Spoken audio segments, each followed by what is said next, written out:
The first for today, December the 5th, 2022. I'm Ryan Ballingy. Good to have you here with us.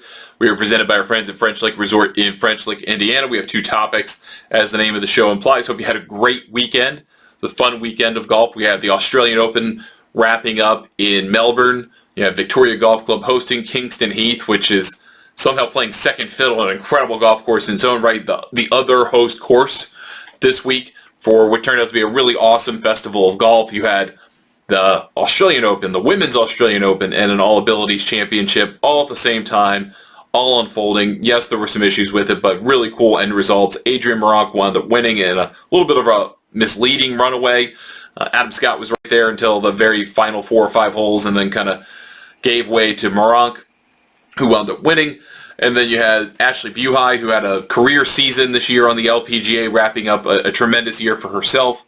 She won the AIG Women's Open, then she won the Women's Australian Open. Very cool for her. They had equal prize money. That was cool for those two tournaments. One adaptive player in the world wound up winning the All Abilities Championship, which, hey, that's great news for the adaptive game as well. So big wins there. Then on the Hero World Challenge, we had Victor Hovland, Tropical Vic, busted out the win. Made it very interesting on the 72nd hole. Comes the second guy other than El Tigre to successfully defend the title in the World Challenge ever. And that's going back, 20 some odd years. This tournament has quite a history at this point.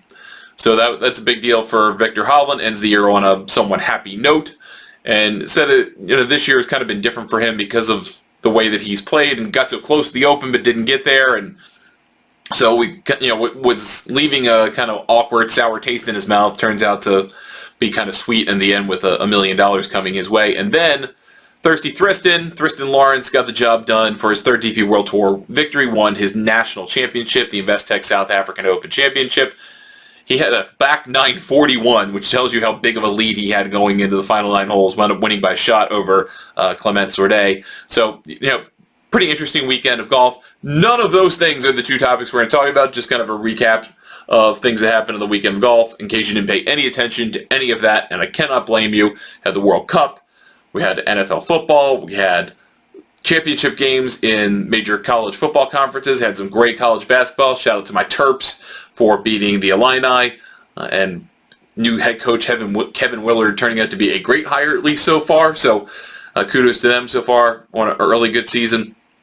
But we have two topics to talk about. And one is Cam Smith related, but not necessarily live related. And then the other is in fact live related, but not entirely live related. So a little bit of a teaser there. But let's start with Cam Smith. So Cam Smith was riding high after last Sunday. He was the winner of the Australian PGA Championship. Fortinet Australian PGA Championship. Had a great week. Was celebrated. Went off, I think, as a 2.5, 2 plus 250 favorite, plus 260 favorite, somewhere in that range. Wound up winning the golf tournament. Obviously a big deal for him. He's won the tournament now 3 times in a tournament that dates back to the late 20s. So he's putting his thumbprint on a historical tournament. Then comes in to the Australian Open. Equally favored, of course. The highest ranked player in the field by far, not even close. And he was expected to do big things at Victoria Golf Club and at Kingston Heath. He had a round on each of the golf courses, whether you were in the Australian Open or Women's Australian Open or the All Abilities Championship. And you had a cut after the first 2 rounds, and then you had a cut after the 3rd round. So Cam Smith didn't play that great, got out of the gate pretty poorly, to be honest with you. And that happens. I mean, that happens to anyone after you win a golf tournament. But on Friday night, he thought he had missed the cut at the Australian Open and was sitting, I think, on, +2 or +3? Something like that. And 2 over through 36 holes. And he was teetering on the cut line. Wasn't sure if he was going to make it. So apparently he wound up going out to a place called Moonee Valley Racing Club in Melbourne. Was riding horses. Just, something you do apparently. Some people do. I'm not a horse guy, but hey, I'll bet on them, but not ride them. But anyway, he thought he missed the cut at the Australian Open at that 2 over tally, and then decided, okay, well, I've got the weekend off. I'm going to go out and have some fun, go throw back some Friday beers with some buddies, and Then it turns out he made the cut.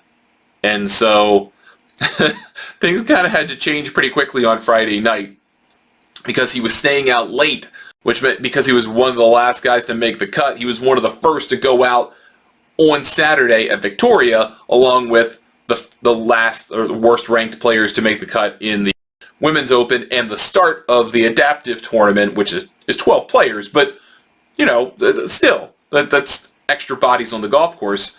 And for Saturday, you had something like 150 players on one golf course. So you had to start really early to get this thing going. And keep in mind, it's summer in Australia, so they could start even earlier. So anyway, wound up realizing that he had made the cut and then he would have a tee time in a few hours. And that didn't turn out so well. He said, quote, "I wasn't really expecting it. I was pretty quick to the pub and I was probably a few too many beers deep and then realized we had an early tee time. So I got back on the waters and was a good boy for the rest of the night," end quote. But unfortunately, maybe a little bit hungover, probably pretty tired from going out and also winning a tournament the week prior. He still shot 1 under 69 in the third round of Victoria, but that was not good enough to get to the final cut because they had a secondary cut in this tournament to the top 30 in ties for the final round because they wanted to keep the golf course at least somewhat tight for Sunday. And they had a similar cut for the Women's Open. The Australian Open had 156 players down to, I think, top 60, and then down to top 30 through 3 rounds. And then you had 108 players in the Women's Open. They cut that down similarly, and then they wound up getting it down to something like 31 players for the final round. Unfortunately for Smith, missed by 2 shots, and he wasn't alone. I mean, there were a bunch of good players in the field who wound up not making that 54-hole cut. But I thought that was pretty funny. But then, anyway, after all, Sunday is freed up because he missed the 54-hole cut. So people asked him, journalists at the tournament asked him if he was going straight back to the pub, go have some, I guess, Saturday beers instead of Friday beers. And Smith said, "I thought I had it in me today, being Saturday, and hit a lot of good shots, and just couldn't really capitalize. Just not my week," end quote. So now Cam Smith's done for the year. You have the 2 big tournaments in Australia. Used to be 3. There used to be an Aussie Masters that he might have played in had that still existed, but doesn't anymore. So here we are. His year is over, and now we probably won't see Cam Smith play golf again until, I'm guessing, February, which is kind of interesting because we don't know entirely what the 2023 LIV schedule is going to look like, but we know now that it's going to start off at Mayakoba, the former PGA Tour venue, now will be a LIV venue. So we are not going to see him until pretty much the Super Bowl, after the Super Bowl at this point. That's very strange, I think. And we used to be accustomed to seeing Cam Smith playing earlier in the year, and obviously did great things at the start of this year, playing in the Tournament of Champions. That'll no longer be the case. And that's going to be something we have to think about for a bunch of LIV players. Some of them are playing this week in the Alfred Dunhill Championship, which is in South Africa. You've got Lou Oosthuizen, Charles Schwartzel, and Brandon Grace. I'm pretty sure Henny Duplessis is in there. So 4 LIV guys who are playing this week because they're probably getting a nice little kickback to play, and they know that they've been involved with this tournament in the past as well. So, it all kind of works out in their favor a little bit. But we're not going to see them again after this week until February either. So that they have a bit of a lull, and I'm very curious how that will work out in the coming weeks and months for the folks who LIV. But back to Cam Smith, hey, I would have made the same mistake, and the same mistakes have been made before by other players in different ways. Bryson DeChambeau flew home, he had missed the cut and then had to fly back. That didn't go very well. Other players have done similar things, like left town or walked off a golf course thinking about, maybe they weren't going to be in a playoff, and then they wind up in a playoff, and they have to rush back, and that doesn't go well. It always pays to pay attention to the leaderboard, always pays to know where you are in the tournament, and maybe not relenting entirely, giving up for the week until, you're officially cut. But Cam Smith's had a great little run in Australia, wins the Aussie PGA. It's fine. He's had a great year, and he wins one in his home nation. I think that's pretty good for him. All right, second story of the day is a second part of, I think it's going to be a 3-part interview with Paul Kimmage, who is an Irish independent columnist, has forged this great relationship with Rory McIlroy over the years, and I think more or less each year, they have a long, winding conversation recapping McIlroy's year, big events in his life, his opinion on a variety of things. And the first part came out, I think it was last week. Second part just came out over the weekend. And it's a really interesting read. Again, you have to pay for it. It's worth the read, I think. If you're interested in this kind of thing, I'm sure you can find somewhere on the internet a website that will help you jump the paywall if you wish. But I will not point you to that, obviously. Kind of want to help fellow journalists out here. However, the folks at Golf Digest did do a bit of a service for us, and through the interview, they have a subscription, I guess, and started detailing some of the finer points of the second part. And in the second part, McIlroy gets into kind of where he started getting on the wrong side of things and why he started getting into a feud with Greg Norman, who is now the Live Golf CEO, and obviously they've had quite a war of words, quite a public feud this year in particular, but it goes back a little bit longer than that. And McIlroy explains why, and said that the whole thing started actually in 2020 when McIlroy was talking about the idea of the Premier Golf League, back when it was supposed to be a venture capital funded thing that didn't have a foreign government's sovereign wealth fund involved. And McIlroy was still teetering on the concept then, and he said, similar to Arnold Palmer in the days of Greg Norman offering the concept of the World Tour in the early 90s, that McIlroy said he wanted to be on the right side of history, and that seemed to needle Greg Norman and really tick him off. And McIlroy says, quote, "Norman wasn't happy, and we had a pretty testy back and forth, and he was very condescending. Maybe one day you'll understand and all this stuff." Different word, McIlroy said. But that then it kind of cooled off, or so McIlroy thought, because earlier this year he was watching the ESPN 30 for 30 documentary, or 30 for 30 plus documentary, whatever it was, on Norman's collapse in the final round of the 96 Masters. And McIlroy reached out to Norman, and apparently they had some kind of positive exchange, and McIlroy thought, hey, everything's kind of done and dusted, and that's okay, and we'll move on. And things were different also in April. It seemed like perhaps there would be something defeated. The Live Golf as we now know it might have been defeated by the PGA Tour at that point, but it was still going on, still recruiting players, still developing those relationships. And to McIlroy's surprise, several weeks later, Norman said publicly that McIlroy had been, quote, brainwashed by the PGA Tour, which that didn't sit very well with McIlroy, who said, quote, "I'm like, for F's sake, we've had this really nice back and forth, and he says that about me. I thought, you know what? I'm going to make it my business now to be as much of a pain in his ass as possible. And that's basically what I've done since," end quote. And I say this all the time, and I'm going to be a dad for a second. I say this all the time to my kids. You never know who you're talking to. You never know, one, what they're dealing with, but you never know who they are. And you never know what relationship you can start or break with them depending on how you treat them. And obviously McIlroy and Norman are two very large figures in the game of golf. They were before Live. They probably will be after Live, whatever that looks like, whether it's normalized or goes away. But after this rift of this year, they'll still be big figures in the game. And obviously they have egos, and obviously they have history. But I feel like for both of them to just kind of hinge at least their relationship in part on, I guess, Norman taking issue with McIlroy in the first place, but allowing to have an opinion, but then being condescending to him, which, from what I understand, is something Norman does.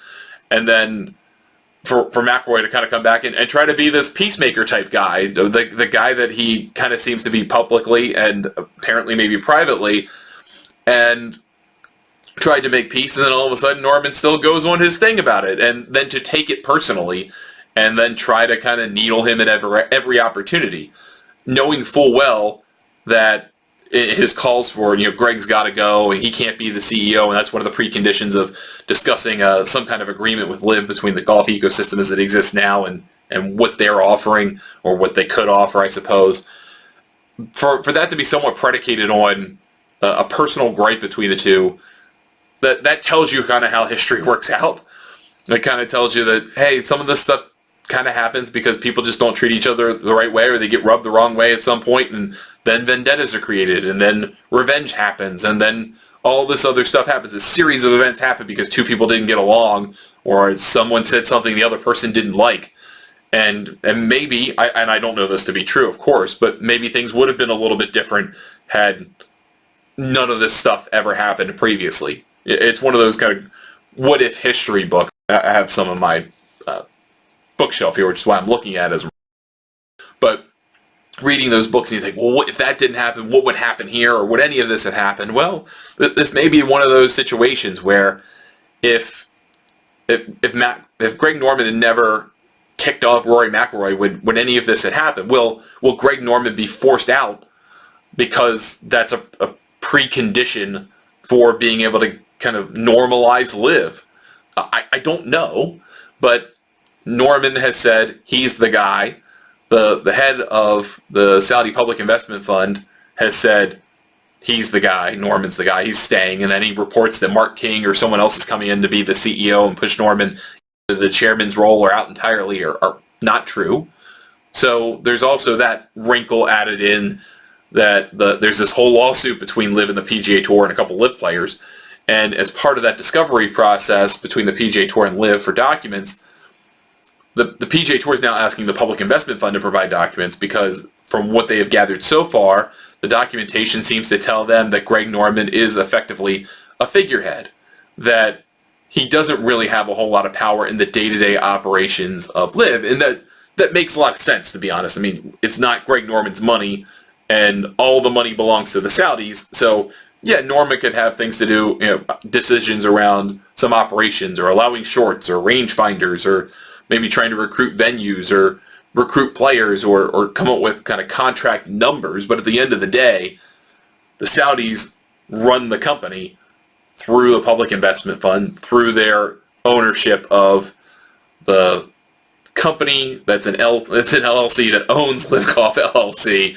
That it's a very convoluted system, so that the Public Investment Fund can say, hey, we don't control it, and that's what they're claiming in court filings, so they don't have to get deposed and they don't have to provide documentation and discovery. It's a really interesting legal fight, but that's going to be settled over many months probably. All that to say, I think all of this kind of comes down to, in the current state of the LIV feud, is that the players on the PGA Tour side and the PGA Tour think Greg Norman isn't relevant to this at all, so they want him to have to go to be able to deal with the people who I guess are really in charge, which the people with the money, which makes sense, and then force Greg Norman to have some pain and some embarrassment.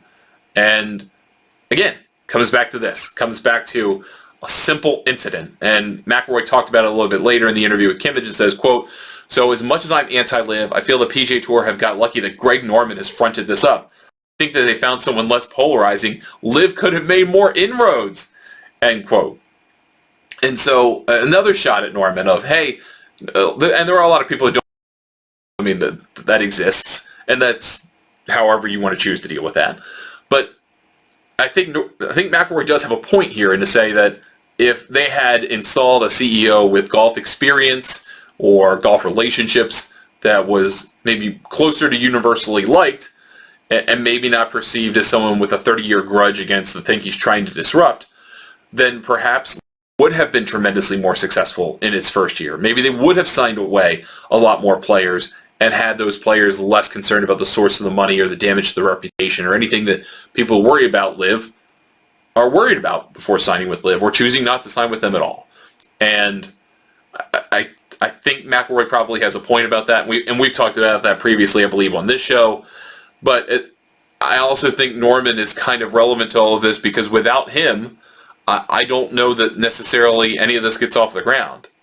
So LIV kind of needed Norman to be, one, the provocateur and public face, but they also needed him to kind of help them sort of navigate golf, even though he hasn't necessarily been the best at that with world ranking points and television deals, and he probably doesn't have a whole lot of hand in the television deal, to be honest with you, and negotiating players and those types of things, strategic alliances. The stuff is probably Norman's portfolio. The big stuff, TV, investors, Saudi money, budget, that's probably all somebody else's. So they needed him, but maybe they didn't need him. And I think in 5 or 6 years, wherever we are with all of there will be some kind of look back on what all of these decisions, again, could have meant if they were slightly different, or if some people got along, or things like that. Or there's just so much to consider, and I think it's really interesting. All because of one comment McIlroy made, one slight that was perceived from Norman back, and that's it. That's kind of how things go sometimes, especially among people with big egos. All right, that's going to do it for us today on Two Up the First. Thank you so much for checking us out. I appreciate it. You can find us on your favorite podcasting service. Please give us a subscription if you feel like you want to listen to the best stories in golf each day. We're also available on Golf Newsnet Radio. Tune in and our website, golfnewsnet.com. We appreciate it. If you're watching us on video, we'd love if you smash that like button and smash the subscribe button. We are building some momentum as well on video, and very much appreciate that too. We will talk to you tomorrow. Thanks so much. Have a great one.